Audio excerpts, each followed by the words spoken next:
alors rubrique sport coach. comme ni nga doon wax maire de Ngor sànq. waaw ñu ngi koy remercier. sant nañ ko bu baax. ci maanaam nu mu ñëw jàppale ñu. ci sunu ay activités. Aty nekk na maire boo xam ne vraiment comme ni ñu ko waxee booy xoolaat sax population Ngor bi. dafa mel dañ ko accepté. ñëpp de boo nee kii rek ñoom ñëpp a ko xam. ñu ngi koy remercier di koy remercier vraiment. ci jàppale bu nga xam ne jàppale nañu. ñun waa Petit Déj ñu ngi kontaan ci moom. maire de Ngor ñëpp kontaan nañu ci moom bu baax a baax a baax. kon di rafetlu liggéeyam bu baax. d'accord léegi nag coach tey da nga indi ñaari sujet muy wàllum handball Lions yi ñoom dañoo daal di raté. jeux olympiques éliminé nañ leen génération foot aussi xam naa fa la ñuy dooree. voilà waaw ñoom daal dañoo daal di bañ jouer match bi nga xamante moom la nga woon amal ak Zamalek. waaw xam nga ci problème boobu sama analyse bu gàtt néew ma nag moo am mais damay sama analyse laay def bi mbir bi ma ko xoolee parce que samedi ñëpp jàppoon nañ ne match bi samedi la mais bi ñu ñëwee ba vendredi la ñëpp yëg ne que match bi dañ ko toxal dimanche xam nga man lu ma jàpp ci loolu yëpp damay ragal rek génération foot maanaam mu dugg ci benn piège boo xam ne defe naa maanaam xam nu ma koy wax ci wàllu waaye dugg ci kàmb gi daal. voilà dañ ko piégé quoi. mu nangu ci piège bi mu nangu dugg ci piège bi naka la parce que damay di ko wax match bi affaire bi ni mu demee match bi samedi la waroon am au Caire c'est bien loolu la bi génération foot di jógee fii di dem ba àgg foofu Caire la woon match bi. Alexandrie. non Caire. Caire samedi. ça va se jouer samedi au Caire. ñoom la ñu ñëw ba ci vendredi bi lañ leen wax ne que match bi dootul nekkati samedi mais dimanche lay am ñoom ñu ne du ñu dem du ñu jouer lu tax ma ne boo motu rek dina dugg ci piège bi ko naare xam nga naare ci wàllu sport dañoo njublan dañoo doy waar dañoo kàccoore te naari dama lay wax benn affaire de mun nga leen gañ ñu ne ñoom seen système xam lan la waaw na nga leen gagné nga match retour aller retour na nga leen gagné aller waaye retour tous les moyens sont bons pour se qualifier naar noonu lay def loolu boo koy xoolaat ci lépp noonu lay demee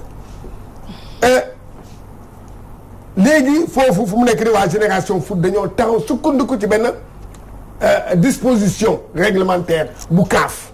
mooy ban. mooy CAF dafa wax ne que lieu match bi ak jour bi ak heure bi fédération bu dëkk ba fii match bi di ay club bi bu mu nekk fédération boobu moo koy définir ce qui veut dire dans ce cas précis fédération égyptienne moom mooy bind waa CAF ne leen match bi mu ngi am jour sangam heure bi lay am fii lay amee loolu la moom bu ko bindee waa CAF secrétariat CAF jël ko woo beneen club bi ñaari club yi avisé ñaari club yi mu ne leen match bi fédération égyptienne ne na loolu am na léegi nag mais nag waa génération foot ñoom dañu ne disposition bi li mu wax dafa ne su changement di am bu changement di am c'est 14 jours avant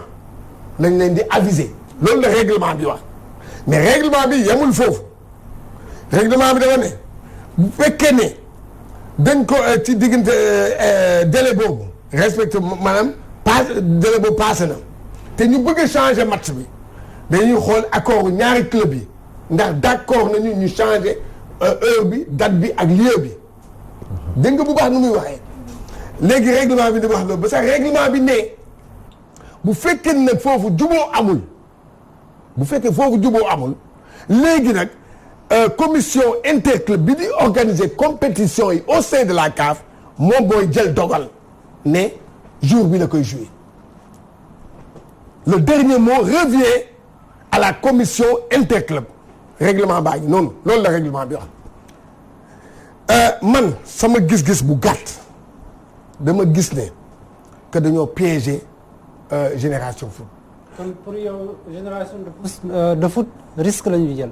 waa risque parce que man bu ma doon waa génération foot man bu ma doon waa génération foot damay dem jouer ji Alexandrie lu tax parce que déjà naar di nga naar da ngay xam esprit wu naa ci wàllu sport yooyu match boobu défaite boobu ñu am dañoo natt seen bopp xam ne génération foot bii mën na leen éliminer mën na leen créer problème il faut que ñu déstabiliser première fois li ñu leen njëkk a des sax xam nga fan la woon vendredi bi génération foot ñëwee ne day entraîné ci terre bi saa ñu tëj porte yi premièrement gis nga foofu ñu leen di déstabiliser léegi gis nga yooyu yëpp plan la léegi nag ñoom loolu moo tax leen ne gars yi mun na man sama kii parce que man naar dama kaa wóoluwul ci affaire sport wóoluwuma ko yéen nag yéen ngeen wóolu ko waaye man maay wax néew ma loolu moo am mais dama loolu moo parce que naar yi léegi comme que gis nañ ne fédération égyptienne dafa lëkk xam nga ne moom buy jàppale day jàppale ay xam nga équipe am lay jàppale. ay équipe am def exprès délocaliser ñaari match international ñaari match yi bu Al Ahly ak bu Zamalek yóbbu ko Alexandrie bàyyi le championnat local di am au Caire ba pare fédération égyptienne brandir xam nga ne foofu amatul lenn benn argument rek la am benn argument pour mun a justifier pour pousse kii interclub bi pour pousse leen pour ñu changer kii bi pour ñu d'accord ci ñoom li xam lu ñu wax problème de sécurité loolu nag boo ko indee boo demoon sax coupe du monde match am ñu ne match bi suba lay am ñu problème sécurité posé FIFA ci boppam day délocaliser match bi loolu moom c'est partout dans le monde gis nga argument gis nga loolu ce qui veut dire man li ma jàpp dama ne Zamalek dafa fédération israélienne dafa ne ñii man de sama équipe mu ngi vraiment wóorul te mu toog xaaral ma jéem a xool délocaliser match bi bu boobaa waa génération foot mën na déjà benn voyage bi rek problème la mais yooyu yëpp xam nga yooyu dafa bëgg pour déstabiliser équipe bi man su ma doon génération foot nag damay nangu dem jouer ji ñii dañoo tiit dañoo ragaloo waaye nag malheureusement génération foot man nii sama xalaat génération foot waxoon na jouer match bi. mais est-ce que Zamalek tamit def nañu acte de présence mooy jour dimanche bi ci stade bi pour ñu ñëw def le constat. dem nañu arbitre yaa ngi foon def nañu forfait bi. voilà c'est. forfait bi am na. c'est compliqué. dem nañu ba aller à Alexandre man maa gis image yi man Cheikh Tidiane gis naa image yi waa Zamalek taxaw arbitre taxaw gars yi def kii forfait bi. tu as vu kon ce qui veut dire la commission interclub bu CAF accepté na que match bi se joue là-bas. d'autant plus que adversaire Al Ahly bi moom dafa nangu. waaw dogalu commission interclub bi. Sénégal moom peut-être bañ ko. moo tax ma la doon laaj sànq est-ce que du risque la ñuy jël. non risque la man doo dégg li ma la wax man loolu moo tax ma ne la man bi ma analyser affaire bi sama xalaat laa wax dama ne man bu ma doon équipe bu génération damay jouer nii te bu joué woon dana éliminer Zamalek. c'est que man sama problème mooy lan la ñuy bañ a jouer Alexandrie. waaw parce que ñoom li ñu leen waxoon dañ leen ne woon au Caire foofu tam ñoom tam dañu sukkandiku ci article 9 bi bu règlement des compétitions dañ ci sukkandiku parce que foofu tam article bi daf leen jox dëgg daf leen ne bu fekkee ne dañuy changer c'est avant 14 jours avant te dépassé nañu 14 jours loolu moo tax ñoom ñu sukkandiku waaye nag disposition bi dafa dem ba ca biir mu ne bu dee changement dafa am ci te délai boobu passé na changement di am ne ñaari équipe yi déggoo d'accord bu dee d'accord ñu nag c'est la commission interclub bu CAF mooy jël dogal xam nga lan la interclub bi def dafa bind fédération sénégalaise bu football Victor Ciss ne ko nag match bi léegi c'est à Alexandrie. D'accord. ça vu donc léegi nag boobu nag léegi nag lenn la léegi lan mooy suite bi parce que foofu laay téye ci chapitre boobu lan mooy mën a am ñoom nee nañu dañuy dem taas dafa cher de. tribunal yàq xaalis la de xam nga ñaata la. 30 millions. pour joxe caution taas 30 millions yi xajul ci équipe bi centre bi ci équipe bi. te léegi ak ba pare waxuma 30 millions yooyu après da ngay jël avocat après léegi da ngay di tukki dem ba Suisse à Lausanne ah waa loolu est-ce que jaar na ko. sunu équipe bi dañoo ndóol. te ak logique jaar na ko. te ak logique bu jot a xew nii. te loo xam ne yow wóoru la ndax di nga gagné laaj ko non attends wóoru la ndax doo gagné te yow nga nekk équipe boo xam ne da nga ndóol dëkk boo xam ne sport fii dafa ndóol nga naan da ngay dem yàq 30 millions man de loolu tamit man de conseil wu ma peut-être nag ñoom ñu dem nag ñu gagné waaye nag loolu jox ma leen conseil boobu. loolu mooy ami léegi. bu saisir TAS dañuy dem léegi nag. TAS. fédération égyptienne dana obligé wax indi preuve buy wane ne que y avait insécurité au Caire. foofu la affaire bi di jouer parce que ñoom nee nañu waa agence nee nañu comment ça veut dire que fédération ne au Caire dafa am y a pas de sécurité ba pare mu am championnat local boo xam ne. amoon na foofu ci dëkk ba. te kenn délocalisé waaw. non mais booy recevoir tamit étranger peut-être que les risques ne sont pas les mêmes. parce que la sécurité de l'étranger il est plus cher que peut-être que ñoo xam ne c'est au niveau local quoi. peut-être que ces risques-là man kay li ma ki gën a kii mooy comme c'est pas le seul match qui a été délocalisé te ñeneen ñi nangu nañu ko. je pense que ça devait être un exemple pour le Sénégal d'autant plus que dañu jël longueur ci Zamalek ñu accepté ko maintenant peut-être que psychologiquement Génération Foot était perturbée aussi ça peut arriver en tout cas pour man ni nga ko waxee daal risque la te le lundi ba le passé ñu ngi ko doon wax fii que ne dinañu fexe ba am alibi bi nga xamante ne daal tax ñu perturber l'esprit de Génération Foot. day am naar yi la. naar yi noonu la ñu mel gis nga naar yi retour nga koy jouer seen dëkk dinañ la indi buntu mais ñoom def nañ ko kii Marocains yi def nañ leen ko ñoom waa Génération Foot ñu ne dañuy entraîner ñu ne doo leen fi entraîner ana fan la ko égyptiens yi teg dañuy entraîner ñoom ñu ne kii. moo tax nag avec naar yi il faut se préparer équipe nationale à Sénégal dem na Caire équipe nationale Sénégal dem na Caire di jouer kon Égypte xam nga ñu ne dañoo tëj buntu yi. ñu ne kenn du fi entraîner déstabiliser dañ lay déstabiliser léegi nag boo ànd ak seen jeu nag. dañuy piéger. et puis surtout benn affaire dafa am il faut que xam nga dirigeant lii moo tax ma ne man suñu dirigeant yi vraiment ñoom amuñu vision.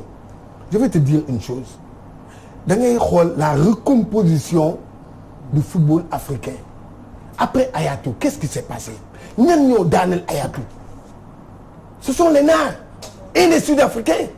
c'est eux qui commandent maintenant la CAF. Ahmed c'est un fantoche kese c'est un fantoche dañ koy manipuler rek laaj leen li ma wax naa ko au Caire benn télévision étrangère française interviewé na ma ne ko Ahmed ne dirige rien ce sont les Marocains les Égyptiens et les Algériens qui ñoom ñooy décider. ku la abal bët moo lay wan fi ngay xool. moo lay waaw. mais Ayatou nag aussi ça fait des années aussi. waaw non loolu sax. mënoon na ko gérer organiser loolu intelligemment. balaa ñu ko fay dàq façon ngi dàq boobu. non Ayatou la. non 20 ans xaw ma ci CAF bi loolu tamit c'est. non man foog rek di xoolal kii dama ne départ wu kii Ayatou dafa jotoon waaye malheureusement ki ko wuutu nag kooku nag mënul dara kuy ko wuutu. mooy Ahmed moom parce que xam nga tax kii bi xool financement wu CAF kan moo ko yore président fédération marocaine moo ko yore moo yore koppar bi. ñoo ko fa teg. ki di gérer arbitre yi naar la secrétariat bi naar la ata Sud-Afrique ñoom ñoo diriger ñoom ñoo daaneel Ayatou daaneel nañ ko kii nañ mais ki ñu andil daanu gis nga daanu Ayatou man maa njëkk a fecc man damaa fecc ba kontaan parce que dafa jotoon koo xam ne président boo xam ne da nga doon toog rek di nelaw match di nelaw boo fekk na pourrir na CAF ba pare voilà pourrir ba pare forcément ñeneen ñi jël ko day yomb récupérer day yomb ils en ont profité voilà léegi nag ñu jël ko nee na kii la loolu moom mooy kon nag problème baa ngi noonu ñu xool nag lan moo ci am waaye man de voilà léegi beneen affaire moom mooy Lions yi xam nga dama ko wax ministre des sports Matar Ba woo ma ne ma lu tax nga ne bu Lions yi perte dañuy dàq kii na démissionné Seydou Diouf mu ne ko maa ko wax laaj ko ministre moom moo woo kañ la ma woo samedi ministre des sports Matar Ba moo ma woo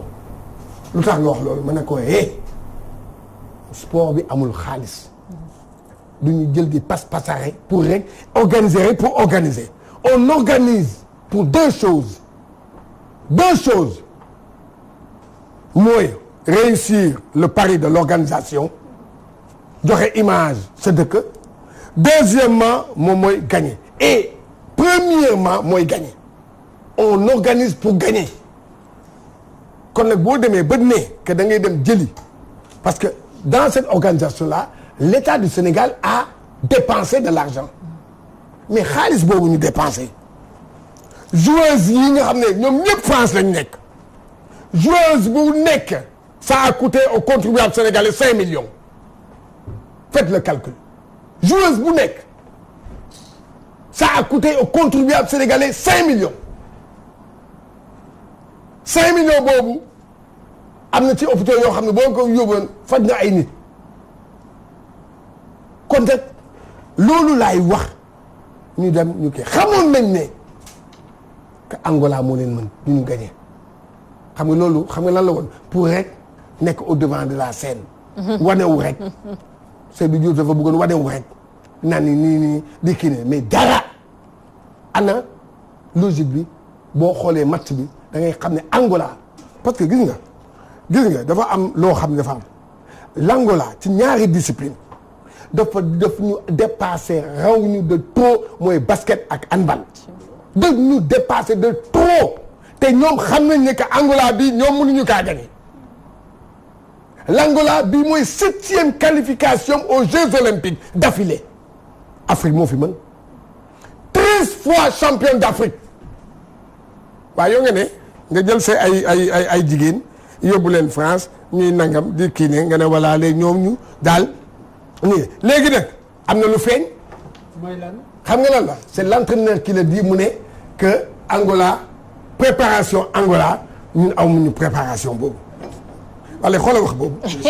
mais voilà xoolal ma loolu non mais non Aliou xam nga loolu mooy lan. xoolal ma mais comment ça veut dire que yow au départ yow nga xamoon loolu xam nga ne que kii préparation kii moo la gën préparation moom day dem moom day dem di photo ak les grands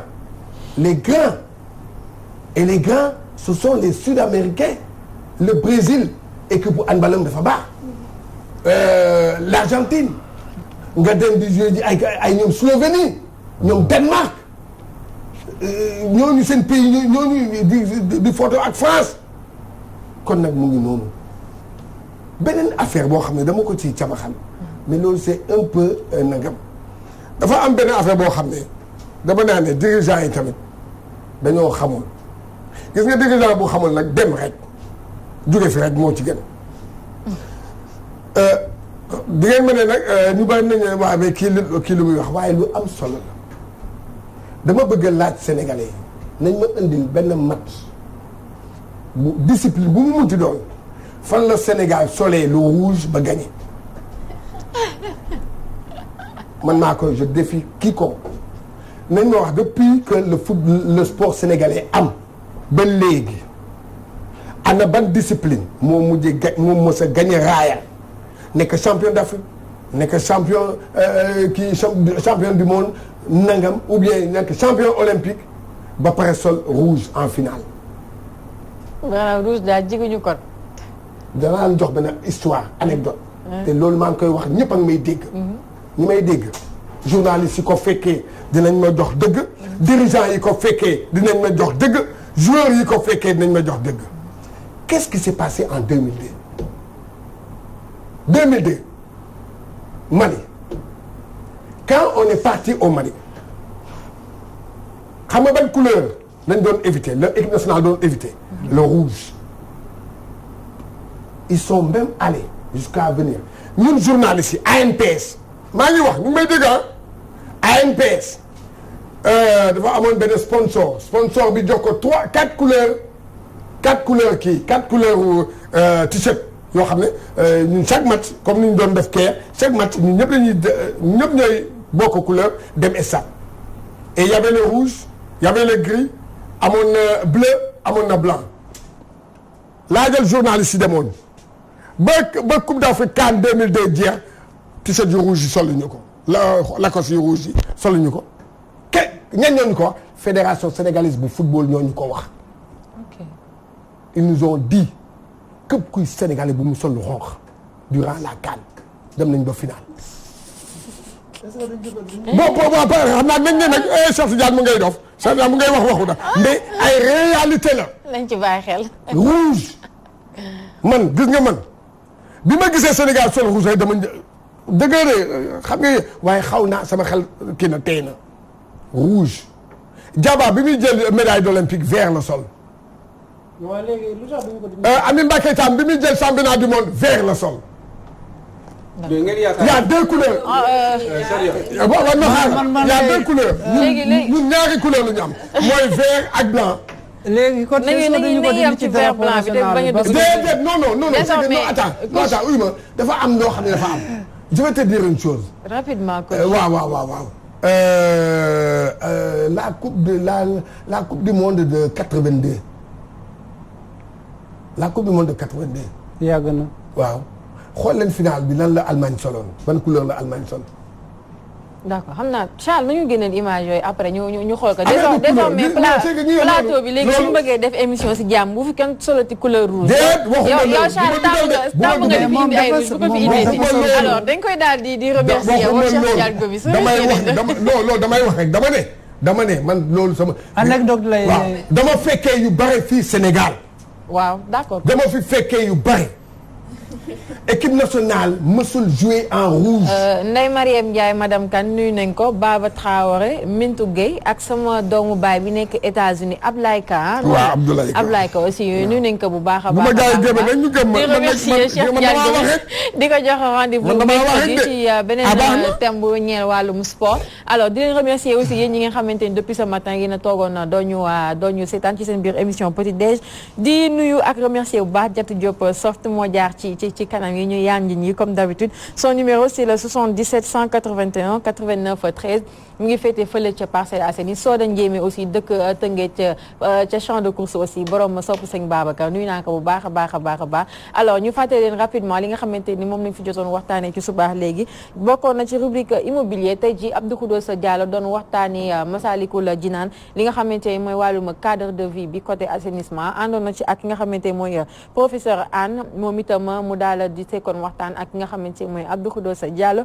demoon nañ aussi ci rubrique actualité Aliou Sow daal di ñëwoon na disséquer analyser ak xawma lan les actualités yi nga xamante ni moo gën a am solo tey ci suñu ay une demoon nañ aussi ak Sonia ci biir rubrique emploi moom aussi tey mu doon waxtaanee li nga xamante ni mooy fiche de métier de la formation en marketing communication biñ ci jógee ànd nañu léegi nii comme ni ngeen ko gisee ak Cheikh Tidiane Gomis ci biir rubrique sport moom itam mu doon waxtaanee ñaari ponk bokk na ci li nga xamante ne mooy génération foot daal di bañ a jouer match bi mu waroon amal ak Zamalek li ko waral moom déglu ngeen li mu wax moom Cheikh Tidiane Gomis handball aussi suñu gaynde yi daal di lajj encore une fois moom aussi coach Cheikh Tidiane Gomis ñëw na ci léegi nii dégg ngeen li mu ci wax yëpp loolu moo nekkoon menu petit déj bu tey lundi 30 septembre 2019 di leen jox rendez-vous demain matin ci yeneen rubrique yu ñeel wàllum ba tey li nga xamante ni mooy petit déj di leen